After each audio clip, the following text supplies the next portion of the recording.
Hi guys, today in this session I'll be demonstrating how to use joiner transformation and rank transformation. At the end of the session I'll be showing some performance improvement tips. Okay, let's go ahead and see what's the mapping we are going to create for this demonstration. For this demonstration I'll be building a mapping which joins data from two data sources, orders and products, and then I'll be finding the top performing products from that data. Okay, here I'll be using the data sources, orders and products. Then I'll be loading the data to TGT product revenue X, that's the relational table, and I'll be using a transformation joiner, rank, and aggregator. Now let's go ahead and start building our mapping. Okay, here I have already imported the source definition. If you want to see the detailed steps for importing the source definition, you can go ahead and see my previous videos. And in the same way, I have already imported the target definition. Please visit my previous video for the detailed steps for creating the target definition.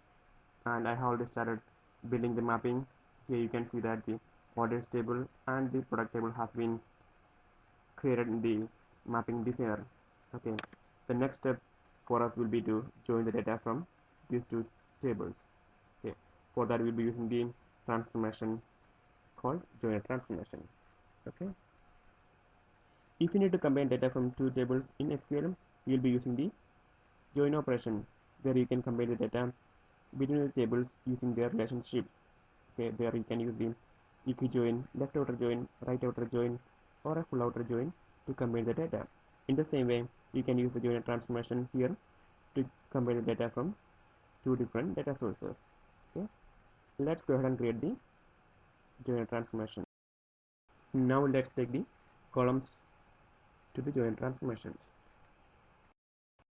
I have pulled the columns which is required from the orders table and the product table to the joiner. Okay, let's open and see what the properties. Here I am going to rename the transformation. Let's go to the ports tab. Here you can see the port name, data type, precision, scale, and input port, output port, and here you can see a new port called a master or detail port. Okay. In terms of SQL terminology, we'll be referring the product table as the parent table and the order table as the child table. But in terms of Informatica, we'll be referring the product table as the master table and the order table as detail table. Okay, and here we have the product table as our master table, so I'm going to set the product table as master by checking these ports. Okay, now let's go to the properties tab and set the type of join we are doing here. Okay, if you click on this drop down list, you can see we can have the normal join, that's the equi-join, master outer join, that is left outer join, detail outer join, that's the right outer join, and full outer join. Here we are going to do a normal join or a equi-join. Okay, now let's go to the condition tab and set the join condition. For that, click on the add button and choose the item number from the master table, that's a product table, and the item number from the order table. Okay, and with that we have given all the properties required for the joiner transformation. Click on apply and OK. So the next step will be to find out the total revenue per item. Okay, for that we'll be using the transformation called aggregator. I'm going to go through these steps pretty quickly. If you need to have the detailed steps, please go to my previous video.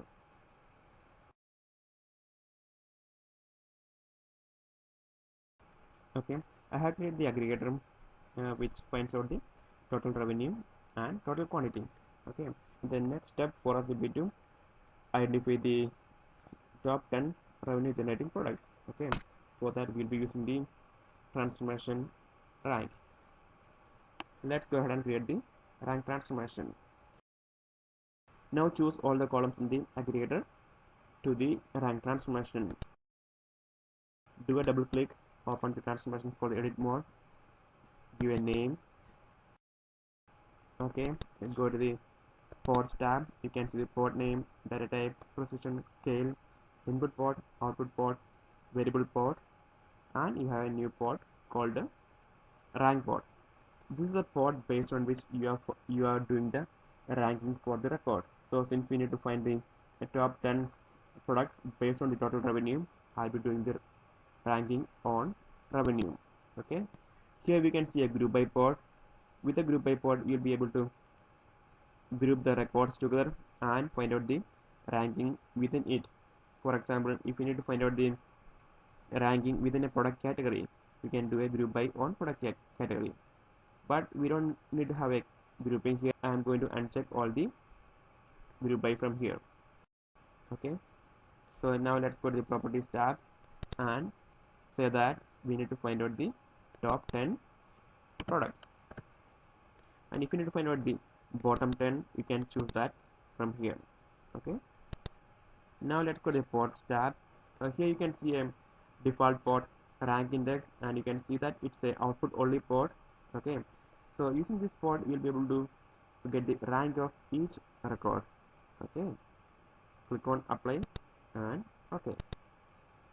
The last step what we have is to join the columns from the rank transformation to the target. Okay, with that I have connected the target. Do a right click, arrange all. Okay, here in this mapping I am pulling data from the orders table and the product table and comparing the two data sources using the joiner transformation, and then using the aggregator transformation I am finding the total revenue.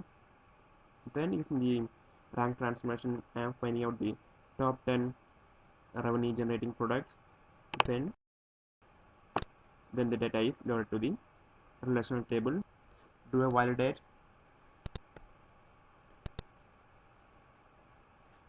Mapping is valid. Now go to repository and save. Okay, mapping is saved and valid. Now we are ready to start building our workflow. For that, go to the workflow manager. Okay, so there is not any specific properties to be given for the joiner and the rank at the session level, so I have created the session and workflow myself.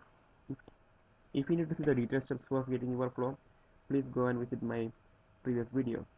Okay, so now we can start and run the workflow. You can see the workflow is started. Let's go and see the status in the workflow monitor. Okay, its workflow started and succeeded, and you can see that it has read 20 records from the orders table and 11 records from the products table, and it has written the top 10 records to the target table. Let's go and see what's there in the target table. Okay, try the query.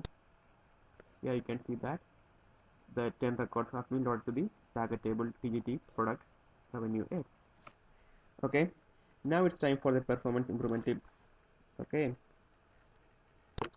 for the joiner transformation, to get a better performance, so make sure that you are passing the data as a sorted input.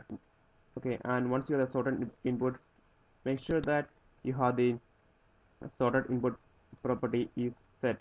Okay, when you are giving the sorted input to the transformation, it will be easy to make the join between the master table and the detail table.